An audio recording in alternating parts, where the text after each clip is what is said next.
Hello and welcome to CVR News Network, and you're watching CVR English Regional Edition, and I'm Sandeep. Rain is causing mayhem in the states of Telangana and Andhra Pradesh. In the morning, Andhra Pradesh Chief Minister Chandrababu Naidu had a tour in Vijayawada, and now Telangana Chief Minister Revant Reddy is touring Khammam, the most affected place in the entire state of Telangana, and let's watch it. 23 పైన 9 వారం ఏమైందంటే ఈ మొత్తం 23 32 వారం వచ్చేసి మన నాగార్జున సాగర్ ఎడమకాలంలో పోవాల్సిన నీళ్లు ఇది వెళ్లకుండా పాలేరు నుంచి కాలువ మీద వచ్చేసి కాలువ కంటే కూడా కాలువ సేఫ్టీగా ఉన్న ఎత్తు కంటే కూడా నీళ్ళు వచ్చేసి ఆ నీళ్ళని కూడా ఎడమకాలువ గట్టు మీద కూడా పొంగిపోతూ మొత్తం చెరువులాగా అయిపోయి ఆ బ్యాంక్స్ అన్ని కూడా తడిసిపోయి మెల్లిమెల్లిగా కంప్లీట్గా అది బ్రీచ్ అయ్యింది. అది లేదు సార్ మామూలుగా. కానీ పాలేరులో వచ్చినటువంటి వరద వల్లనే మనకి జరిగింది. ఇప్పుడు రిపేర్ పూర్తి చేస్తారు సార్. మనకి వాటర్ రిసీవ్ అవ్వడానికి కనీసం 20 days టైం పడుతుంది సార్. ఆ 20 days టైం అయిపోగానే ఒక 1 week లో కంప్లీట్ చేసి ఇస్తారు. ఇది ఎక్కడం వల్ల పంట పొలాల మీద ఎంత ప్రభావం చూపించింది, ఎంత నష్టం జరగడానికి అవకాశం ఉంది. కాలువలు లేనినాయి కదా, 2 రకాలు. కాలువలు ఎక్కడం వల్ల వ్యవసాయ పొలాల ఇష్టమైన పెరగడం ఒక రకమైన సమస్య. రెండోది తెగడం వల్ల నీళ్లు లేకుండా ఏమైనా నష్టపోయేది ఏమన్నా ఉందా, ఏమన్నా ప్రాథమిక అంచనా ఏమన్నా చేసిందా? అంటే మనకి ఆయన వస్తే మనకి నల్గొండలో 1.7 acres, అట్లానే మనకి సూర్యాపేట జిల్లాకు వచ్చేది 2 లక్షల 30 వేలు సార్. 2 లక్షల 30 వేలు సార్.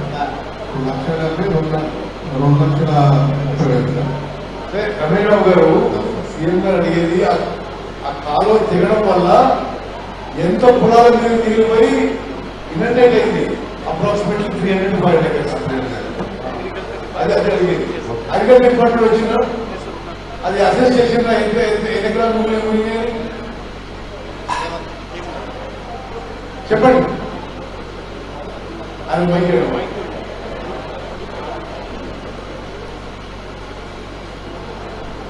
మొత్తం 3,800 acres అక్కడ కేవలం ఎల్ఎస్పీ కెనాల్ బీచ్ తోటి 800 acres నష్టం జరిగినట్టు. ఇప్పుడు రెవెన్యూ డిపార్ట్మెంట్ వాళ్ళు ఉంటే, అంటే పశువులు కానీ మేకలు కానీ ఇట్లాంటి ఏమైనా మనుషులు చనిపోవడం కాకుండా మిగతా ఏమైనా ప్రాణ నష్టం అట్లాంటివి ఏమైనా జరిగిందా, దాన్ని కూడా మీరు అంచనాకు తీసుకోవాలి. గ్రామాలలో ఒక అసెస్మెంట్ తీసుకోవాలి. 3 రకాలు. ఒకటి, ప్రభుత్వం యొక్క ఇన్ఫ్రాస్ట్రక్చర్, అది రోడ్లు కావచ్చు, చెరువులు కావచ్చు, లేదా ఏదైనా ప్రభుత్వ ఆస్తి నష్టపోవడం ఒక రకం. రెండవ రకం, ఈ అధిక వర్షాల వల్ల ప్రజల ఆస్తి నష్టపోవడం. ప్రభుత్వ ఆస్తి నష్టపోయిందాన్ని దాన్ని అంచనా వేసి దాన్ని రిపేర్ చేస్తాం. ప్రజల ఆస్తి, వ్యవసాయ పొలాలు కానీ, వ్యవసాయ పంటలు కానీ, వాళ్ళ ఇల్లు కానీ, మనుషులు కానీ, వాళ్ళ యొక్క పశు సంపద కానీ ఏదైనా అంటే చనిపోవడం కానీ, పాక్షికంగా నష్టం కావడం కానీ, వీటన్నిటిని కూడా మనం ఒక పద్ధతి ప్రకారం వాటిని అంచనా వేసుకోవాలి. ఎందుకంటే వాళ్ళ నష్టాన్ని ఏ విధంగా కూర్చాలో కూడా ప్రభుత్వానికి ఒక అంచనా కావాలి. ప్రాథమికంగా మీ దగ్గర అంచనా ఉంటే చెప్పండి. ఒకవేళ మీ దగ్గర అంచనా లేకపోతే మళ్ళీ గ్రామాలు పర్యటన చేసి డీటెయిల్గా రెవెన్యూ డిపార్ట్మెంట్, అగ్రికల్చర్ డిపార్ట్మెంట్, మీ డిపార్ట్మెంట్స్ అన్ని కలిసి, ఇరిగేషన్ డిపార్ట్మెంట్ కలిసి అంచనా వేసుకొని మళ్ళీ ప్రభుత్వానికి కలెక్టర్ ద్వారా పక్కా నివేదిక పంపించండి. సరేనా? Okay sir. మామూలుగా అంచనా అయితే వేసినాం సార్. డీటెయిల్గా సర్వే చేసి సార్. ఓకే, ఇప్పుడు గౌరవ ముఖ్యమంత్రి గారికి వారు అడిగిన దానికి ఇప్పటి వరకు ఒక ప్రిలిమినరీ సర్వే చేస్తే హుజూర్ నగర్ కాన్స్టిట్యున్సీలో 8 చెరువులు తెగినాయి. ముఖ్యాల బ్రాంచ్ కెనాల్ ఎప్పుడైతే సీగా చెప్పిందో అది కూడా బ్రీచ్ అయింది. Yathamatla left main canal breach అయింది. Devunuru project left canal breach అయింది. కోలార్ కాన్స్టిట్యున్సీలో 4 చెరువుల కట్టలు తెగడం జరిగింది. రెడ్లకుంట మేజర్ కెనాల్ బ్రీచ్ అయింది, ఎన్ఎస్ఎల్బి మెయిన్ కెనాల్ బ్రీచ్ అయింది. అదేవిధంగా సూర్యాపేటలో 3 చెరువులు తెగినాయి, మూసి లెఫ్ట్ కెనాల్ బ్రీచ్ అయింది. జిల్లాలో మొత్తం 15 చెరువులు బ్రీచ్ అయ్యి, అదేవిధంగా 6 కాలు దిగినాయి. మానవ నష్టం కోదాడ కాన్స్టిట్యున్సీలో దురదృష్టవశాత్తు 2 మరణించడం జరిగింది. దెబ్బతిన్న గృహాలు కోదాడ డివిజన్ పూర్తి స్థాయిలో 6 గృహాలు, పాక్షికంగా 21 గృహాలు. హుజూర్నగర్ డివిజన్ లో పూర్తిగా 1 గృహం, పాక్షికంగా 1 గృహం. సూర్యాపేటలో పాక్షికంగా 22 గృహాలు. జిల్లాలో మొత్తం 7 గృహాలు పూర్తిగా దెబ్బతిన్నాయి, 44 గృహాలు పాక్షికంగా. పశువుల ప్రాణ నష్టం సూర్యాపేటలో 6, హుజూర్నగర్ లో 1, జిల్లాలో మొత్తంలో 7. ఇప్పుడు కొన్ని రిలీఫ్ క్యాంప్స్ నడిపిస్తున్నాం. మట్టంపల్లి మండలంలో 1000 మందికి ఒక రిలీఫ్ క్యాంప్ నడిపిస్తున్నాం. హుజూర్నగర్ మండలంలో 480 మందికి ఒక రిలీఫ్ క్యాంప్ నడిపిస్తున్నాం. చింతలపల్లి మండలంలో 450 మందికి ఒక రిలీఫ్ క్యాంప్ నడిపేయడం జరుగుతుంది. కోదాడ డివిజన్ లో 700 మందికి రిలీఫ్ క్యాంప్ నడిపేయడం జరుగుతుంది. కోదాడ మండలంలో 70, చిలుకూరు మండలంలో 50 మందికి రిలీఫ్ క్యాంప్ నడిపేయడం జరుగుతుంది. రోడ్ల విషయంలో మేజర్ ఇష్యూ ఏంటంటే Hyderabad Vijayawada highway cut off అయిపోయింది. హైదరాబాద్ విజయవాడ తెలంగాణ ఆంధ్ర బార్డర్ లో ఆంధ్ర ఎంటర్ అయ్యే ఎగ్జాక్ట్లీ ఆ పాయింట్ లో ఆ బ్రిడ్జ్ తెగిపోయింది. ఇప్పుడు హైదరాబాద్ విజయవాడ రాకపోకలు మేమే రిక్వెస్ట్ చేసినాం, ఎవరు ఉండొద్దని. అది హైదరాబాద్ విజయవాడ పోవడానికి హైదరాబాద్, నల్గొండ, మిర్యాలగూడ, పిడుగురాల ఇట్లా పోవాల్సిందిగా విజ్ఞప్తి చేయడం జరిగింది. మొత్తం జిల్లాలో భారీ వర్షాల వల్ల 11 చోట్ల రోడ్లు తెగడం జరిగింది. మరియు 16 చోట్ల రోడ్లపై నుండి నీరు ప్రవహించడం వలన దెబ్బతినడం జరిగింది. వీటి తాత్కాలిక మరమ్మతుల కోసం 72 లక్షల రూపాయలు అంచనా వేయడం జరిగింది. శాశ్వత మరమ్మతుల కోసం 22 కోట్ల అంచనా వేయడం జరిగింది. వ్యవసాయ శాఖ జిల్లాలో మొత్తం 14,120 ఎకరాల్లో వరి పంట నష్టం జరిగింది. ఇది కాకుండా 5,575 ఎకరాల పత్తి పంట నష్టం జరిగింది. అదేవిధంగా పంచాయతీరాజ్ రోడ్లు కూడా చాలా చోట్ల దెబ్బతిన్నాయి. అది ఇంకా వివరంగా సర్వే కూడా చేస్తున్నాం. జిల్లాలో ఎక్కడ అవసరమైతే అక్కడ రిలీఫ్ క్యాంపులు పెట్టి అక్కడ ఫుడ్ అంతా జిల్లా అడ్మినిస్ట్రేషన్ తయారు చేసి ఇవ్వడం జరుగుతుంది. ఇది సూర్యాపేట జిల్లా ఫ్లడ్ డ్యామేజ్ నివేదిక. ఇప్పుడు కోదాడ ఎమ్మెల్యే గారు మాట్లాడిస్తే కోరుతున్నారు.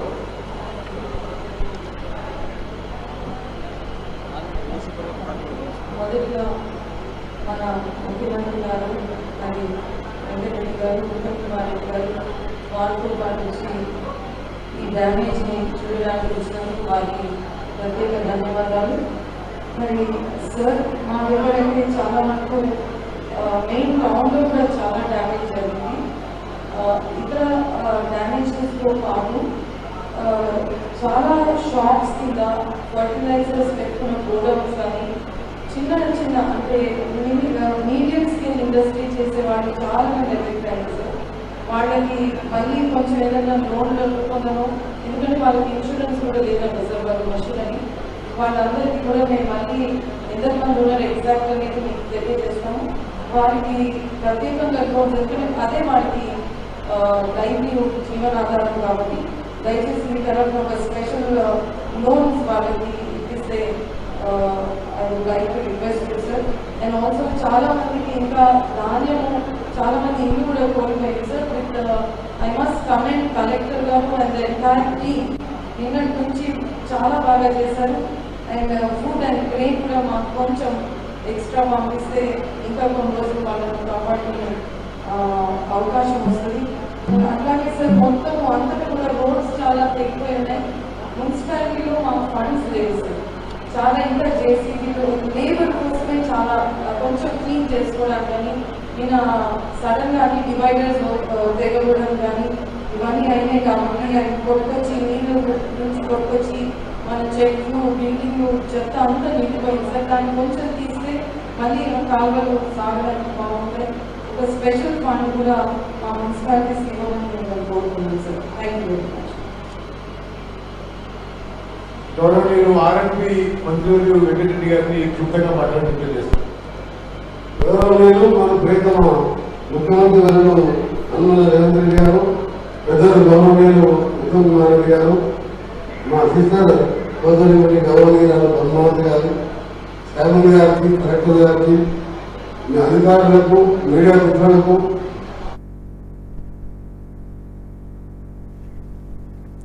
That was Chief Minister Revanth Reddy speaking on the preparations and also the rescue measures on the part of the Telangana flood situation.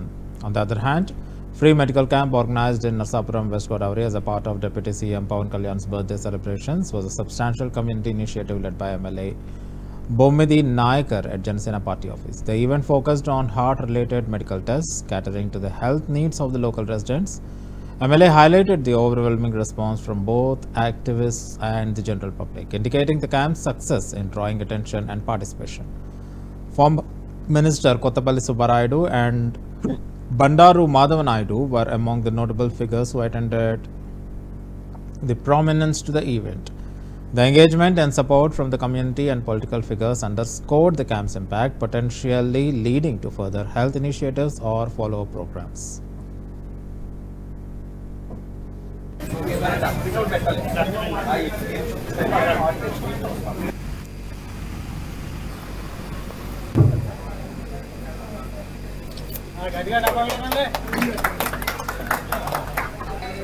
Sir Nayakar గారు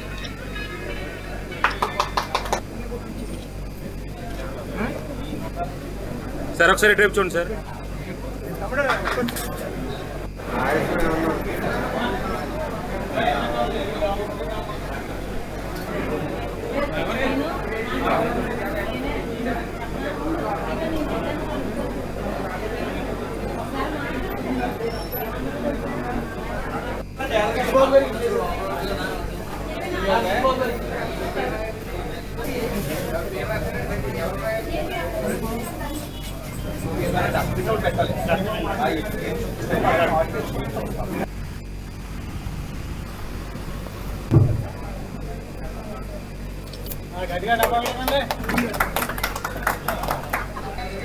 సార్ నాయకర్ గారు మన ఆంధ్ర రాష్ట్ర డిప్యూటీ చీఫ్ మినిస్టర్ గారు, అదేవిధంగా జనసేన పార్టీ అధ్యక్షులైనటువంటి పవన్ కళ్యాణ్ గారి యొక్క పుట్టినరోజుని పురస్కరించుకుని గడిచినటువంటి 6 రోజుల నుంచి అనేకమైనటువంటి కార్యక్రమాలు మన నియోజకవర్గంలో కానీ, మన జిల్లాలో కానీ, మన రాష్ట్రంలో కానీ, పక్క రాష్ట్రాల్లో కానీ, లేకపోతే ఇతర దేశాల్లో కూడా నిర్వహించబడుతున్నాయి. ఆ వేడుకల్లో భాగంగా ఈ రోజున ముఖ్యంగా మన నర్సాపురం నియోజకవర్గం జనసేన పార్టీ హెడ్ ఆఫీస్ అయినటువంటి మన హెడ్ ఆఫీసులో మన నాయకర్ గారు, మన ఎమ్మెల్యే గౌరవ శాసనసభ్యులు నాయకర్ గారు, వారి సోదరుడు సునీల్ గారు, మన జనసేన పార్టీ నాయకులు, కార్యకర్తలు అందరూ కూడా మరి పవన్ కళ్యాణ్ గారు పుట్టినరోజు పురస్కరించుకుని ఒక మంచి కార్యక్రమం చేయాలని ఆలోచన చేసి ఈ రోజున ప్రత్యేకంగా గుండె నిపుణులను ప్రత్యేకంగా డాక్టర్లని భీమవరం ప్రాంతం నుంచి డాక్టర్ మహేష్ గారు భీమవరం హాస్పిటల్స్లో ఆయన డాక్టర్ గారు, కార్డియాలజిస్ట్, ప్రముఖ కార్డియాలజిస్ట్ అయిన వారు, ఇంకా కొంతమంది టీము మరి ఈ రోజున ఇక్కడికి వచ్చి మన ప్రాంతంలో ఉన్నటువంటి పేద ప్రజానికాన్ని అందరినీ కూడా కావాల్సినటువంటి టెస్టులను, గుండెకి సంబంధించిన టెస్టులన్నింటినీ కూడా నిర్వహించి వారి యొక్క గుండె పరిస్థితులు ఏ విధంగా ఉన్నాయి, భవిష్యత్తులో వారికి గుండె పరంగా ఆరోగ్యం ఎటువంటి ఇబ్బందులు లేకుండా ఉండాలంటే ఏ విధమైనటువంటి మెడిసిన్స్ వాళ్ళకి ఇవ్వాలి, ఏ విధమైన ట్రీట్మెంట్ వాళ్ళకి చేయాలన్న దాని మీద అన్నిటిని కూడా తెలియపరిచి వాళ్ళకి కావాల్సినటువంటి ట్రీట్మెంట్. ముందుగా ఇక్కడికి వచ్చేసినటువంటి నాయకులకు, కార్యకర్తలకు మరియు మీడియా సోదరులందరికీ నా హృదయపూర్వక నమస్కారములండి. ఈరోజు మా అధినాయకుడు పవన్ కళ్యాణ్ గారు పుట్టినరోజు సంబరాల్లో భాగంగా మా నర్సాపురం జనసేన పార్టీ కార్యాలయంలో బొమ్మడి నాయకర్ గారు మరియు సోదరులు సునీల్ గారు, కొత్తపల్లి సుబ్బారాయుడు గారు, అలాగే మాజీ ఎమ్మెల్యే మన మాధవ్ నాయుడు గారు, అదే పెద్దలు చిన్మేల సత్యనారాయణ నిర్వహించడం జరుగుతుందండి. భీమవరం హాస్పిటల్స్ వారి ఆధ్వర్యంలో వారి సహాయంతో మహేష్ గారు, డాక్టర్ బృందం రావడం జరిగింది. ఉచితంగా ఈరోజు మెడిసిన్స్ కానీ, హార్ట్కి సంబంధించిన కార్డియాలజీ కంప్లైంట్ ఉన్న వాళ్ళకి కానీ ఉచితంగా ఈసీజీ కానీ మెడికల్ క్యాంప్ నిర్వహించి అందరికీ అందుబాటులో మా పవన్ కళ్యాణ్ గారి ఉద్దేశం ప్రకారం మేమందరం కూడా ఉచితంగా ఏదో సేవ చేయాలనే తపన ఆయనలో ఉంది. అదే తపన మేము కూడా ఫాలో అవుతున్నాం. మా అధినాయకుడు చెప్పిన మాటలు మా అందరికీ కూడా శిరోధార్యం. అదేవిధంగా ఈరోజు అందరికీ కూడా లేనటువంటి వాళ్ళకి సహకారం అందించాలి, మనం ఏదో ఒకటి చేయాలనే ఉద్దేశంతో ఈరోజు నిర్వహించడం జరుగుతుంది. ఈరోజు పెద్ద ఎత్తున జనం వచ్చారు. అందరికీ అందుబాటులో అన్నీ కూడా ఏర్పాటు చేయడం జరిగింది. ఇక్కడికి వచ్చి ముందుగా ఇక్కడికి వచ్చేసినటువంటి నాయకులకు, కార్యకర్తలకు మరియు మీడియా సోదరులందరికీ నా హృదయపూర్వక నమస్కారములండి.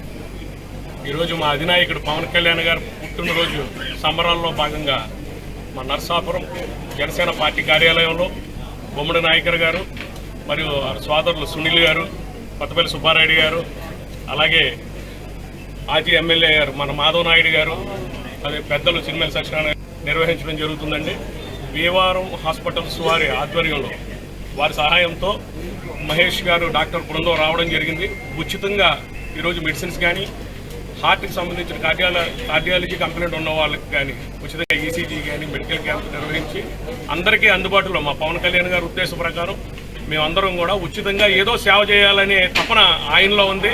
అదే తపన మేము కూడా ఫాలో అవుతున్నాం. మా అధినాయకుడు చెప్పిన మాటలు మా అందరికీ కూడా శిరోధార్యం. అదేవిధంగా ఈరోజు అందరికీ కూడా లేనటువంటి వాళ్ళకి సహకారం అందించాలి.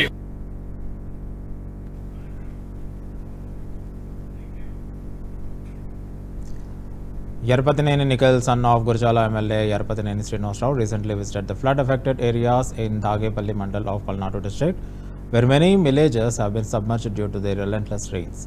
During his visit, Nikhil distributed essential commodities to the flood victims, offering much-needed relief amid the crisis. He assured that MLA Yarapatineni Srinivas Rao is committed to supporting the victims in every possible way. The situation has been further compounded by heavy rains over the past 3 days, which have led to severe flooding, resulted in tragic drownings among local fishermen caught in the rising waters.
Hydra is causing concern among those involved in illegal constructions under the Hyderabad Metropolitan Development Authority limits. The flood tank level FTL authorities have issued notices for constructions near Dindigul municipal areas. Team of Hydra officials recently conducted inspections at Katwa Point, Pothinkunta and Neralla canals. They evaluated the conditions of those water bodies and inspected houses constructed adjacent to the ponds. The officials from the irrigation and municipal departments accessed the sites, marking areas affected by water. Further details regarding these inspections and actions will be provided shortly.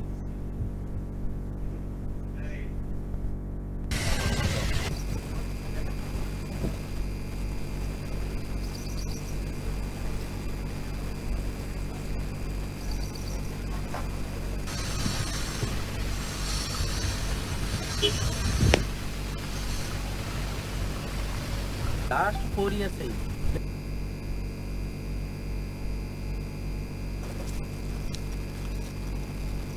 పైన ఆ water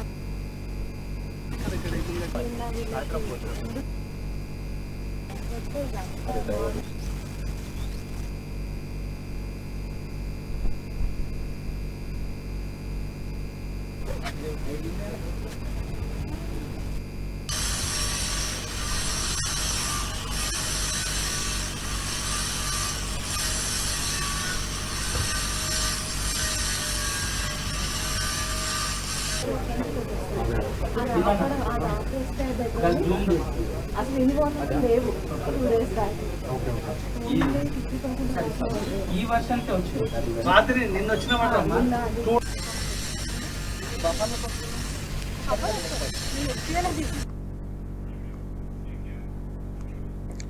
Haryana Governor Bandar Dattatreya recently unveiled a book by former MLC Kapilwani Dilip Kumar titled Some Important Moments in Telangana Movement. The unveiling ceremony featured Union Minister Jayant Chowdhury as the chief guest, who handed over the first copy of the book. The event was attended by notable figures including Telangana State Library Association State Chairman Dr. Riaz and former MLC Professor Nageshwar Rao. The speakers commended Kapil Y. Dilip Kumar for his significant contributions to the Telangana movement and his distinguished role as MLC in politics. The book, also available in English under the title Unwritten Pages in Historic Telangana Struggle, reflects Kumar's deep understanding of the political landscape and provides insight into the Telangana movement.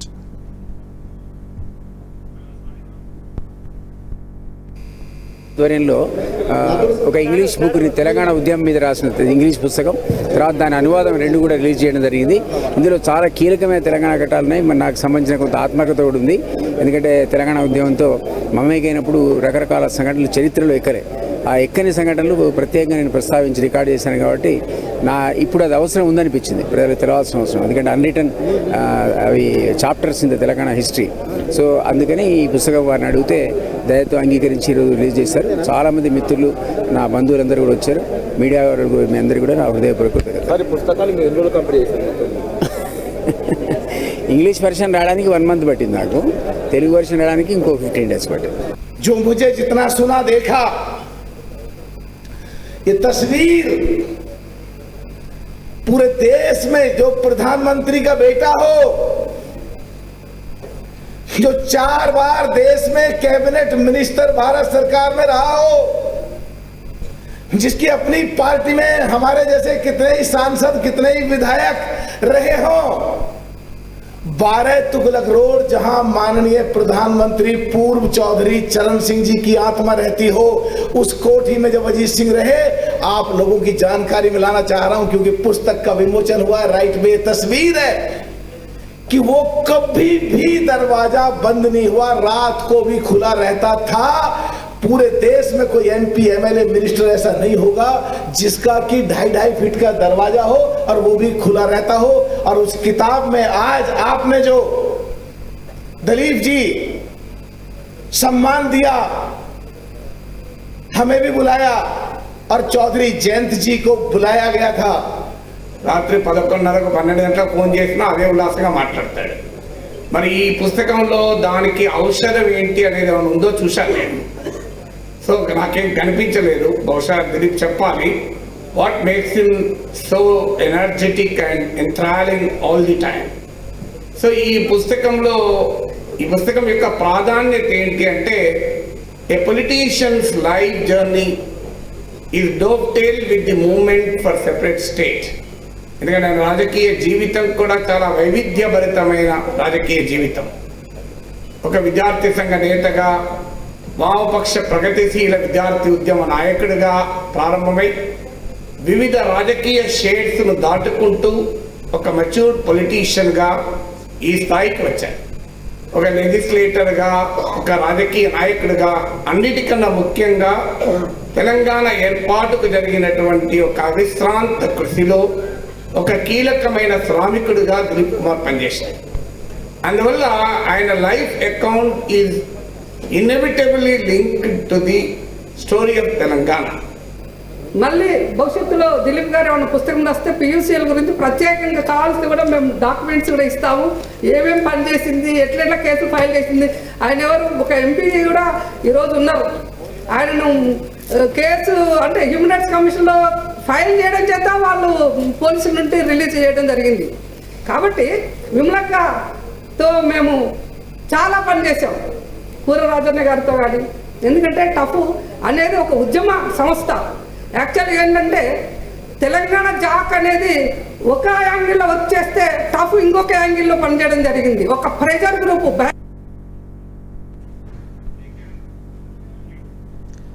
The Mahanadu TDP committee in Tadepalli town is continuing its continuous services. On this occasion, town president Vallabhaneni Venkata Rao said that due to flood in Mahanadu, warlike measures have been taken and people have been moved to safer areas. He said that all measures have been taken to deal with the effect of the flood. He explained that food, fresh water and medicines have been arranged for the victims in the rehabilitation centers. He said that they are playing their part so that the people do not face any difficulties. They said that if the people need any help, the officials and TDP ranks are ready immediately.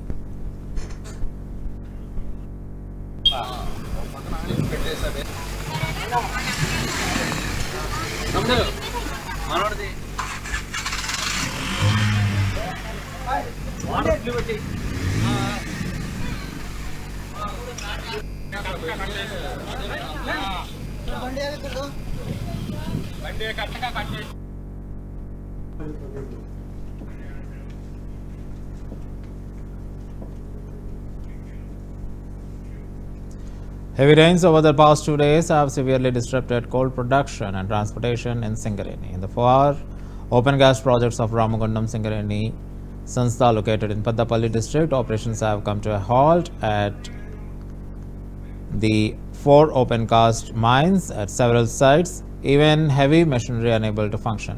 This disruption has affected the production of approximately 1 lakh tons of coal across these mines. The situation is further compounded by the inability to transport coal to power industries, as rain has halted both coal production and the stockpiling necessary for distribution. Currently, the stored coal is being supplied to Ramagundam NTPC power industry to meet some of the demand, but overall coal handling remains significantly impacted.